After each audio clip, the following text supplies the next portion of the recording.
ہمارے اوپر جو نعمتیں عطا کی ہیں ان نعمتوں کا ایک بڑا جز، ان نعمتوں کا ایک بڑا کردار ہمارے اور آپ کے والدین کی شکل میں ہوا کرتا ہے۔ اسی لیے اللہ کے نبی صلی اللہ علیہ وسلم نے بڑی وضاحت کے ساتھ فرمایا لا يجزي ولد والدا الا ان يجده مملوكا فيشتريه فيعتقه، یعنی دنیا کے اندر کوئی اولاد اپنی ماں اور باپ کے احسانات کا بدلہ نہیں چکا سکتا ہے۔ ایک ماں اپنی اولاد کے لیے جو کردار ادا کرتی ہے، ایک باپ اپنے اولاد کے عروج و ارتقاء کے لیے، آرام و راحت کے لیے، سرور و انبساط کے لیے، خوشی اور مسرت کے لیے جو قربانیاں پیش کرتا ہے، ایک اولاد ان کا حق ادا نہیں کر سکتی۔ اسی لیے ابو بردہ رضی اللہ تعالی عنہ ایک مرتبہ بیان کرتے ہیں کہ عبداللہ بن عمر رضی اللہ تعالی عنہما کے پاس ایک ایسا شخص پہنچتا ہے جو اپنی ماں کو اپنی پیٹھ پر لاد کر کے، اپنی ماں کو اپنی پیٹھ پر لاد کر کے خانہ کعبہ کا 7 چکر طواف کراتا ہے۔ خانہ کعبہ کا 7 چکر کرانے کے بعد وہ شخص عبداللہ بن عمر رضی اللہ تعالی عنہما کے پاس پہنچتا ہے اور یہ کہتا ہے یہ بتائیے کہ کیا میں نے اپنی ماں کا، اپنے باپ کا حق ادا کر دیا؟ عبداللہ بن عمر رضی اللہ تعالیٰ عنہ بڑے حیرت و استعجاب کی روشنی میں جواب دیتے ہیں کہ تم اپنے والدہ، اپنے ماں کے حقوق کی ادائیگی کی بات کر رہے ہو؟ وہ ماں جو ولادت کے وقت، پیدائش کے وقت جو تکلیف اور درد کا احساس کرتی ہے، جس تکلیف کا احساس کرتی ہے، جن شدائد و مصائب سے گزرتی ہے، تم اس کی ایک آنکھ کا بدلہ بھی نہیں چکا سکتے ہو۔ تم اس کے ایک درد کا بدلہ تک نہیں چکا سکے ہو، اور تم یہ سمجھتے ہو کہ تم نے اپنی ماں کو خانہ کعبہ کا 7 چکر اپنی پیٹھ پر لاد کر کے کرا دیا، گویا کہ تم نے اپنی ماں کا حق ادا کر دیا۔ عبداللہ بن عمر رضی اللہ تعالی عنہما نے زجر و توبیخ کیا، ڈانٹا اور کہا تمہارا یہ تصور باطل ہے، کہا تمہاری یہ فکر باطل ہے، کیسے تم اپنی ماں کا حق ادا کر سکتے ہو؟ اس لیے عزیزان گرامی، ہماری آئلی زندگی کے سب سے بڑے کردار، سب سے بڑے حصے دار اور سب سے بڑے جز ہمارے ماں اور باپ ہوا کرتے ہیں۔ جب ہماری ماں، ہمارے والدین، ہمارے باپ جوان ہوتے گئے، توانا ہوتے گئے، چلنے پھرنے کی طاقت و قوت ہوتی گئے، دست و بازو میں توانائی ہوتی گئے، تو ایسے میں ہم کو خوش کرنے کے لیے، اولاد کو خوشی میں دیکھنے کے لیے، اولاد کی خوشی کے لیے وہ ساری کی ساری قربانیاں پیش کرتے ہیں جو ایک مربی کو کرنا چاہیے، جو ایک محسن کو کرنا چاہیے۔ لیکن افسوس اس وقت ہوتا ہے جب یہ ماں، یہ باپ بڑھاپے کو پہنچتے ہیں تو ہم ہو، ہمارا سماج ہو، ہماری سوسائٹی ہو، ان کو بوجھ تصور کرتی ہے، ان کو بوجھ تصور کرتی ہے کہ بوجھ اس قدر ہے کہ اگر ایک ماں نے 10 بیٹوں کو اکیلے پال دیا، اگر ایک باپ نے 10 بیٹوں کو، 10 بیٹیوں کو اکیلے پال دیا، عزیزان گرامی مجھے کہنے دیا جائے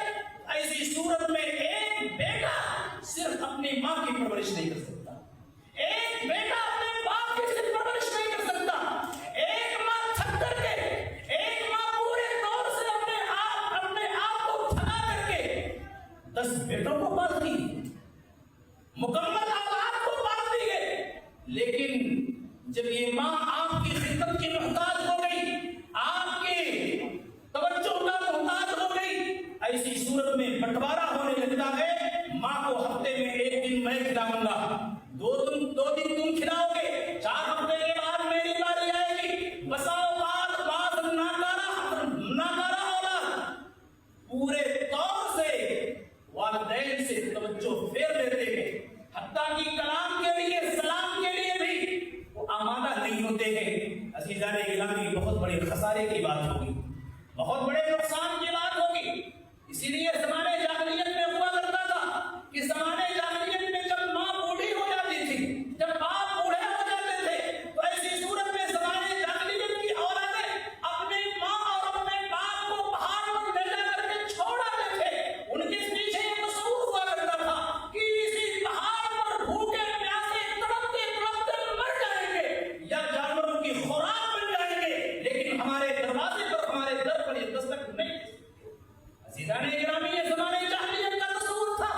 آج جب ہم ایسے زمانے میں، ایسے دور میں زندگی گزار رہے ہیں، جو زمانہ، جو دور تعلیم یافتہ دور کہا جاتا ہے، لیکن بدترین سے بدترین سلوک والدین کے ساتھ کیا جاتا ہے۔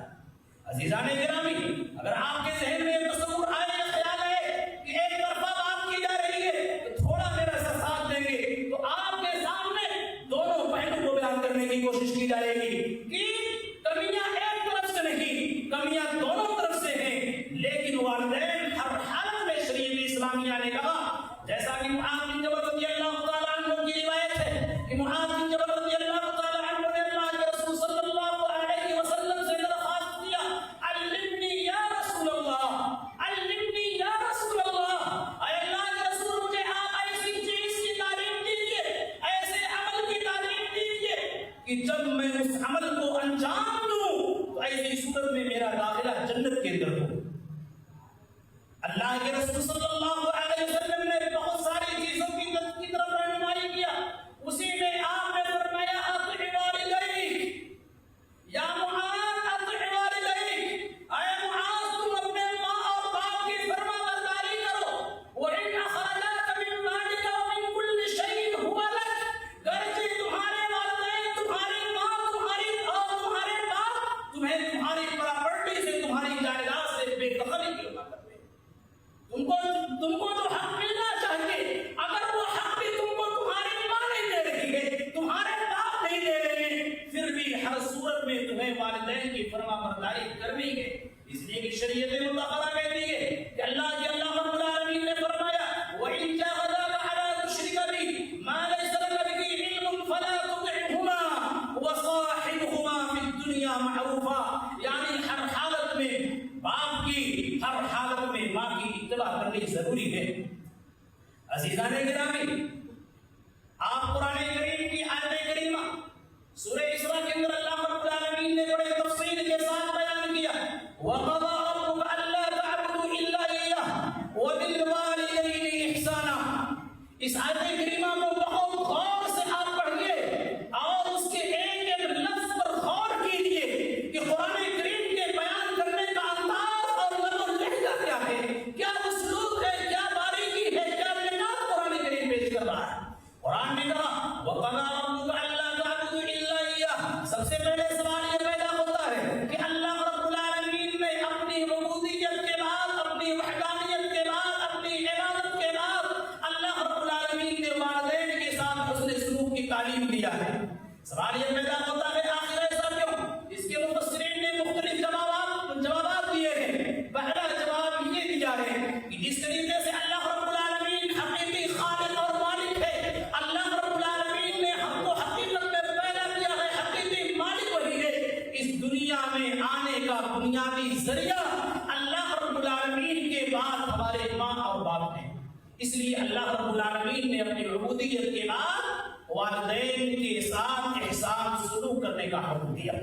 اسی طریقے سے دوسرا جواب مفسرین نے دیا کہ جس طریقے سے ایک باپ، ایک ماں اپنے بیٹے کے ساتھ قربانیاں پیش کرتے کرتے نہیں کرتی ہے، ایک باپ پوری قربانیاں دیتے دیتے نہیں کرتا ہے، بیٹے کی ساری ضروریات کی تکمیل اور حوائج کو پورا کرتے کرتے نہیں کرتا ہے، اللہ رب العالمین بھی ایسے ہی جیسے اللہ رب العالمین نہیں تھکتا ہے، ایسے ہی ماں اور باپ بھی بچوں کی تمناؤں اور آرزوؤں کی تکمیل کرتے کرتے نہیں تھکتے ہیں۔ اس لیے اللہ رب العالمین نے اپنی عبودیت کے بعد ایک والدین کا ذکر کیا ہے۔ اسی طریقے سے تیسرا جواب مفسرین کرام نے یہ دیا کہ جس طریقے سے اللہ رب العالمین بندوں پر ڈھیر سارے انعامات دیتا ہے، ڈھیر سارے انعامات نوازتا ہے، بہت سارے انعامات اکرام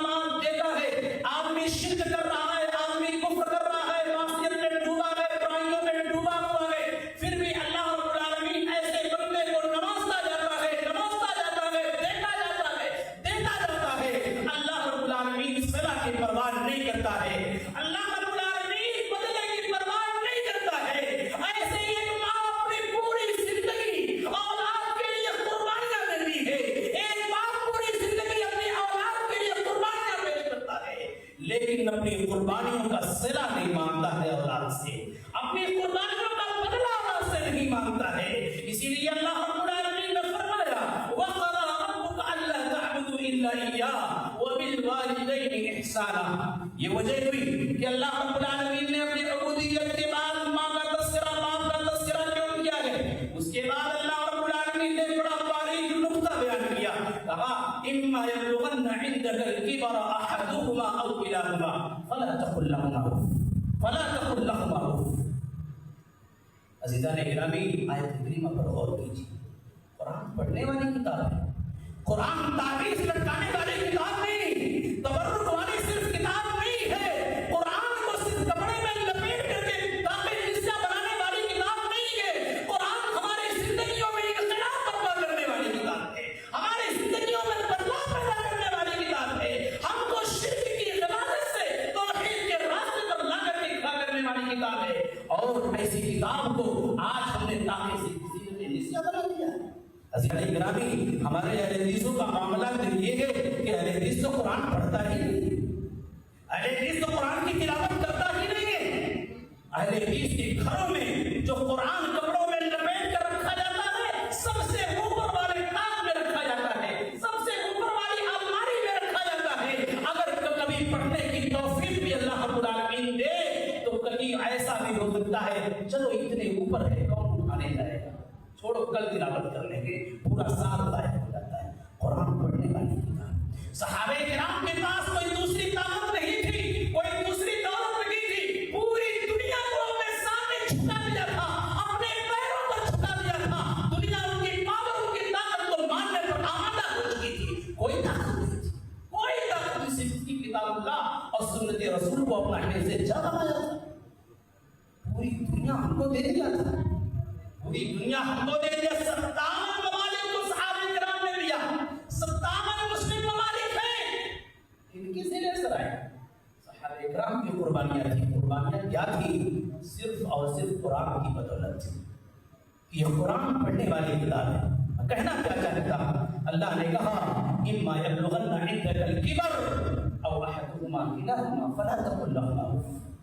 قرآن کی تعبیر دیکھیے، قرآن کو اللہ رب العالمین کو تو ہمارے اور آپ کے فہم اور بصیرت کی بنیاد پر تو یہ کہنا چاہیے تھا اللہ رب العالمین کو کہ اگر ماں اور باپ دونوں بڑھاپے میں پہنچ جائیں یا ان دونوں میں سے کوئی ایک پہنچ جائے، پہلے اللہ رب العالمین کو کلاہما پیش کرنا چاہیے تھا، اس کے بعد اللہ رب العالمین احدہما پیش کرتا، لیکن قربان جائیے اللہ رب العالمین کی ذات پر اللہ رب العالمین نے اس تعبیر کو پیش کر کے ایک بڑا میسج اولاد کو دیا ہے، ایک بڑا میسج بچوں کو دیا ہے کہ اے لوگوں، اے بچوں، کہ اِمَّا يَبْلُغَنَّ عِندَكَ الْكِبَرَ أَحَدُهُمَا، اگر ماں اور باپ میں سے کوئی ایک، پہلے کہا احدہما، بعد میں کلاہما کہا، نقطہ کیا ہے؟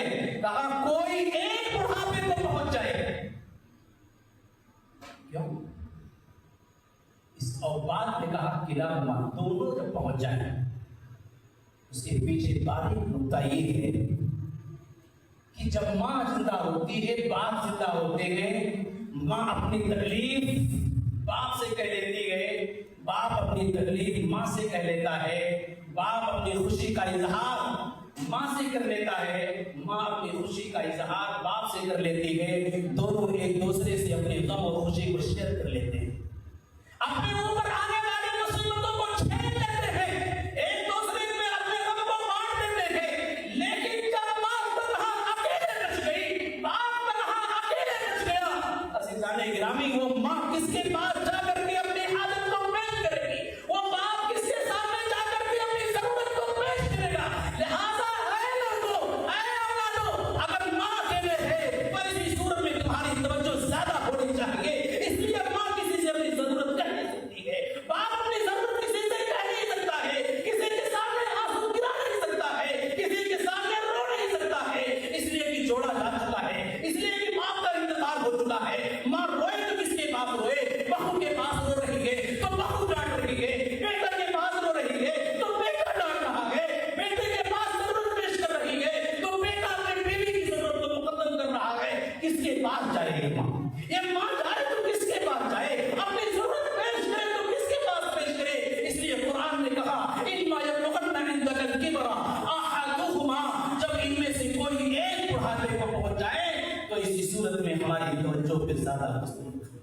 ہماری توجہ کی زیادہ مستحق ہے۔ ماں کے سر میں تکلیف ہے، ماں کے پیٹ میں تکلیف ہے، ماں کی کمر میں تکلیف ہے، ماں دبا کے لیے کس سے کہے گی؟ باپ زندہ ہوگا، ماں باپ سے کہہ دے گی، باپ بیٹے سے کہہ دے گا، لیکن ماں کے لیے تڑپ رہی ہے، کس سے کہے گی؟ قرآن قربان جائیے قرآن کی تعبیر، قرآن کی یہ تعبیر کتنی نرالی تعبیر ہے۔ قرآن جہاں اپنے معانی کے اعتبار سے معجزہ ہے، قرآن اپنے الفاظ و تعبیرات کے اعتبار سے بھی معجزہ ہے۔ جو تعبیر پیش کر رہا ہے کہا اما یبلغن عندک الکبر، اسی لیے سارے گرامی صحابی رسول عبداللہ بن عباس رضی اللہ تعالیٰ عنہما کے پاس، صحابی رسول عبداللہ بن عباس رضی اللہ تعالیٰ عنہما کے پاس ایک شخص آتا ہے اور بڑا عجیب و غریب سوال کرتا ہے، کہتا ہے کہ میں نے ایک بچی کو نکاح کا پیغام، شادی کا پیغام دیا اور اس بچی نے میرے نکاح اور شادی کے پیغام کو رد کر دیا، قبول نہیں کیا۔ اسی بچی کو فلاں شخص نے، دوسرے شخص نے نکاح کا پیغام دیا اور وہ بچی راضی نہیں۔ مجھے غیرت آ گئی کہ اس لڑکی نے میرے پیغام نکاح کو رد کر دیا اور فلاں شخص کے نکاح کے پیغام کو قبول کر لیا۔ مجھے غیرت آ گئی اور میں نے جا کر کے اس بچی کا قتل کر دیا ہے۔ یہ بتائیے اب میرے لیے کیا راستہ ہے؟ اب میرے لیے کون سا راستہ ہے؟ میں قتل کر چکا ہوں، میں قاتل ہوں، قتل کر چکا ہوں اور قتل عام کیا ہوں، جان بوجھ کر قتل کیا۔ کیا میرے پاس کوئی سبیل ہے، کوئی راستہ ہے نجات؟ عبداللہ بن عباس رضی اللہ تعالی عنہما نے پوچھا کیا تمہاری ماں زندہ ہے؟ اور عبداللہ بن عباس کے پاس مشہور تابعی عطا بن یسار رحمہ اللہ ہے۔ عطا بن یسار رحمہ اللہ تشریف فرماتے بیٹھے ہوئے تھے، کہا کہ وہ پوچھ رہا ہے قتل کے بارے میں اور آپ اس کی ماں کے تعلق سے سوال پوچھ رہے، کیا معاملہ ہے؟ دونوں میں کوئی مطابقت نہیں ہے، کوئی ربط نہیں ہے، سوال کچھ اور ہے، کچھ اور ہے۔ آپ وہ پوچھ رہا کہ میں نے قتل کیا ہے، کوئی راستہ ہے نجات کا؟ عبداللہ بن عباس نے کہا کیا تمہاری ماں زندہ ہے؟ عطا بن یسار نے کہا کیا نسبت ہے؟ عبداللہ بن عباس جس کے تعلق سے اللہ کے رسول صلی اللہ علیہ وسلم نے دعا کیا تھا اللہم فقہہ فی الدین وعلمہ التاویل، اللہم فقہہ فی الدین وعلمہ التاویل۔ یہ عبداللہ بن عباس رضی اللہ تعالی عنہما اتنے سیرت، اتنے چالاک اور اتنی گہرا علم رکھتے تھے۔ آپ کو خبر ہے کہ عبداللہ بن عباس رضی اللہ تعالی عنہما عمر بن خطاب کے کیبنٹ میں ہوا کرتے تھے، ان کی عمر 12 سال کی ہوتی تھی۔ جہاں بڑے بڑے صحابہ کرام، کبار صحابہ عبد الرحمن بن عوف جیسے لوگ عمر بن خطاب کے کیبنٹ میں ہوا کرتے تھے، ان کے مجلس شورا کے اندر ہوا کرتے تھے۔ بعض صحابہ کرام کو اعتراض ہو گیا کہ ان لہو ابناء مثلہ، بخاری کی روایت، یہ تو ہمارے بیٹوں جیسا ہے، چھوٹی عمر کا ہے، ہمارے بیچ میں آپ بیٹھاتے تھے۔ عمر بن خطاب رضی اللہ تعالیٰ عنہ نے کہا اس کا علم بہت زیادہ ہے، اس کے علم کی وجہ سے وہ اپنے مجلس میں بیٹھا تھا۔ یہ عبداللہ بن عباس رضی اللہ تعالیٰ عنہما نے اس سائل سے کہا، اس قاتل سے کہا، یا عطا بن یسار رحمہ اللہ کو جواب دیتے ہوئے کہا انی لا اعلم عملا اقرب الى اللہ عز وجل من بر الوالدہ۔ اس روئے زمین پر والدین کی خدمت یا ماں کی خدمت سے بڑی کوئی نیکی میں نہیں جانتا۔ اگر کوئی نیکی اس کے گناہ کو دھل سکتی ہے، مجھے امید ہے والدین کی ماں کی خدمت کرنے کی وجہ سے اللہ رب العالمین اس کی مغفرت کر دے گا۔ عزیزان گرامی، ماں کی قدر کرنا چاہیے۔ اولاد پر والدین کے کیا حقوق ہیں؟ خدمت و تابعداری واجب اور ضروری ہے جب تک شرک، معصیت اور سیئہ برائی کا حکم نہ دے، شریعت کے خلاف کسی چیز کا حکم نہ دے، ایسی صورت میں ہر حالت میں ان کی خدمت و تابعداری لازم اور ضروری ہے۔ اسی لیے صحیح الجامع کی روایت ہے، عبداللہ بن عمر رضی اللہ تعالیٰ عنہما روایت کر رہے ہیں، ایک سائل ہے اور کہا اللہ کے رسول انی اصبت ذنبا عظیما، بہت بڑا گناہ کر بیٹھا، بہت بڑا گناہ کر بیٹھا، فہل لی من توبہ، کیا میری توبہ قبول ہو سکتی ہے؟ اللہ کے رسول صلی اللہ علیہ وسلم نے فرمایا حل لک منہ، کیا تمہاری ماں باحیات ہے؟ کہا کہ نہیں۔ کہا حل لک من خالہ، کیا تمہاری خالہ زندہ ہے؟ قال فبرھا، جاؤ جاؤ اپنی ماں کی خدمت، اپنی خالہ کی خدمت کرو، اس لیے کہ الخالہ بمنزلۃ الام، اس لیے کہ خالہ ماں کے قائم مقام اور درجے میں ہوا کرتی ہے۔ یہ ماں کا قائم مقام، یہ ماں کی اہمیت، ماں کی فضیلت، ماں کی حیثیت ہے۔ جانے کے نام تو میں بھی یہ عرض کر رہا تھا کہ ہمارے آئے زندگی کے سب سے بڑے کردار ہمارے والدین ڈھیر سارے قربانیاں پیش کرتے ہیں۔ اس سلسلے میں معاویہ بن جہمہ رضی اللہ تعالیٰ عنہ کہتے ہیں، سنن نسائی کی روایت ہے کہ میرے باپ جہمہ اللہ کے رسول صلی اللہ علیہ وسلم کے پاس آئے اور کہا اردت ان اغزو وقد جئت استشیرک، میں غزوہ کرنا چاہتا ہوں، جہاد میں جانا چاہتا ہوں، اعلاء کلمت اللہ کے لیے لڑنا چاہتا ہوں۔ اللہ کے رسول صلی اللہ علیہ وسلم نے کہا حل لک منہ، کیا تمہاری ماں زندہ ہے؟ کہا ہاں۔ قال فالزمها فإن الجنة تحت رجليها، ماں کی خدمت و تابعداری کو لازم پکڑو، اس لیے کہ جنت وہی ہے۔ دوسری روایت عبداللہ بن عمرو بن عاص رضی اللہ تعالیٰ عنہ کی، وہ بھی سنن میں صحیح کی روایت، کہتے ہیں ایک صحابی رسول اللہ کے رسول صلی اللہ علیہ وسلم کے پاس آئے، فاستأذنه فی الجہاد، جہاد کے بارے میں اجازت طلب کیا کہ جہاد کرنا چاہتا ہوں۔ اللہ کے رسول صلی اللہ علیہ وسلم نے فرمایا احی والداک، کیا تمہاری ماں زندہ ہے، تمہارے باپ زندہ ہے؟ کہا ہاں۔ کہا جب جہاد کرنا چاہتے ہو، جہاد کا ثواب لینا چاہتے ہو، ماں کی خدمت و تابعداری کرو، باپ کی خدمت و تابعداری کرو، جہاد یہاں موجود ہے، اس لیے کہ باپ کی غلاظت کو صاف کرنی ہے، باپ کی گندگی کو صاف کرنی ہے، ماں کی گندگی کو صاف کرنی ہے، ماں کے کپڑے کو دھلنا ہے۔ نفس کا بہت بڑا جہاد ہے، بہت مشکل کام ہے۔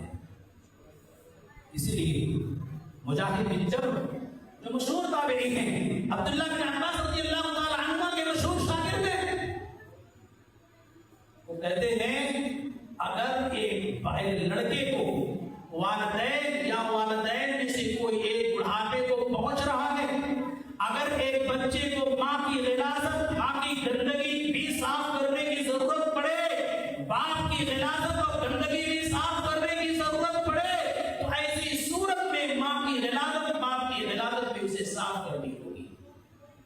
اس لیے اللہ رب العالمین نے اس کے بعد کیا کہا وَلَا تَقُلْ لَهُمَا اُفٍّ، اف تک بھی نہیں کہنا،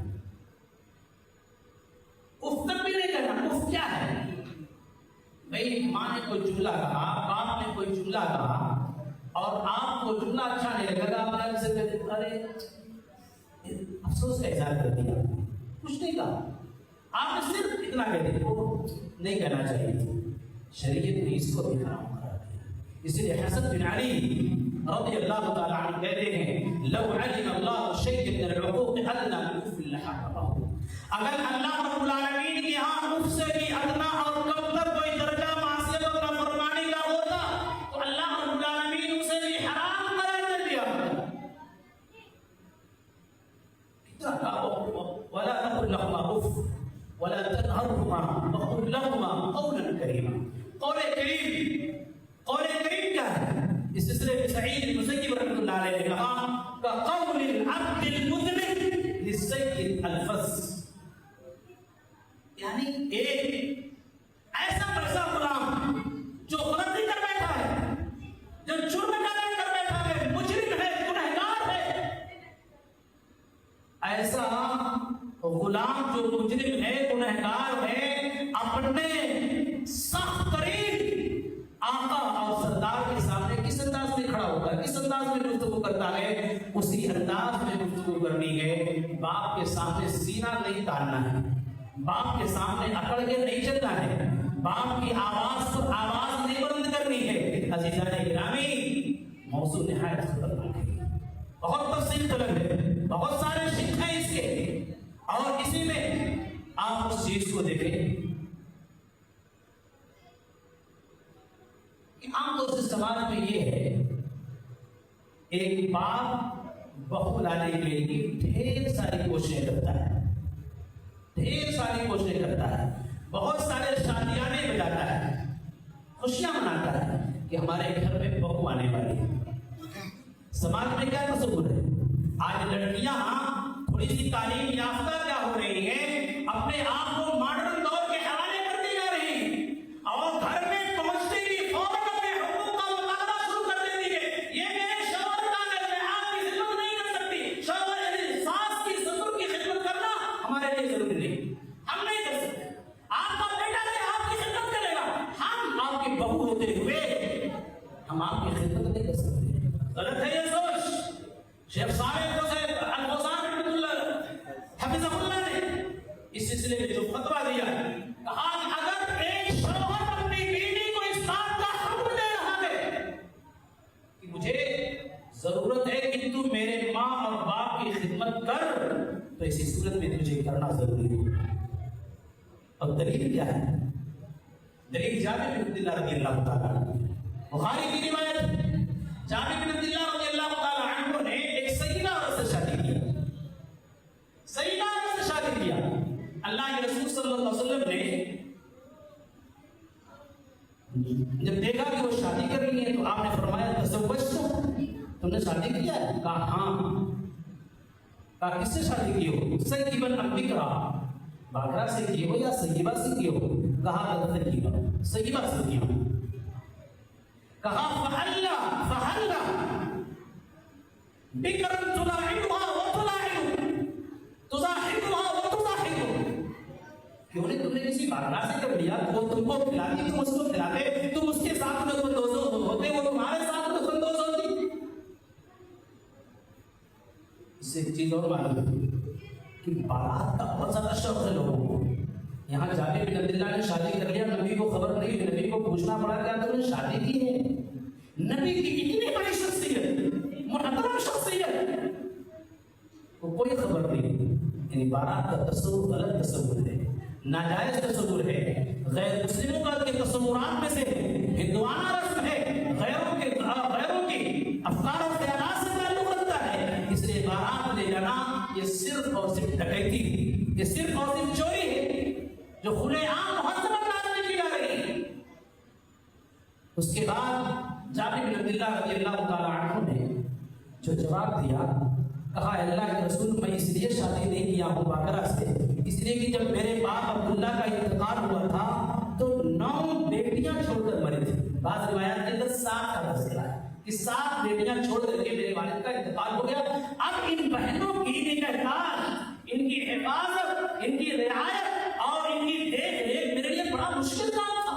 اگر میں کسی باکرا لڑکی سے شادی کر لیتا تو اسی صورت میں وہ باکرا لڑکی میری بہنوں کی خدمت نہیں کر سکتی تھی، لیکن اللہ کے رسول میں نے سیبہ سے کیا، اس لیے کہ سیبہ عورت کے پاس تجربہ ہوتا ہے، اس کے پاس خبرہ ہوتا ہے، اپنے تجربے اور خبرے کی بنیاد پر وہ میرے بہنوں کی نگہداشت کرے گی، حفاظت کرے گی، ان کے چوٹیوں کو باندھے گی، ان کو نہلائے گی، ان کو پہنائے گی، ان کی تمام ضروریات کی تکمیل کرے گی۔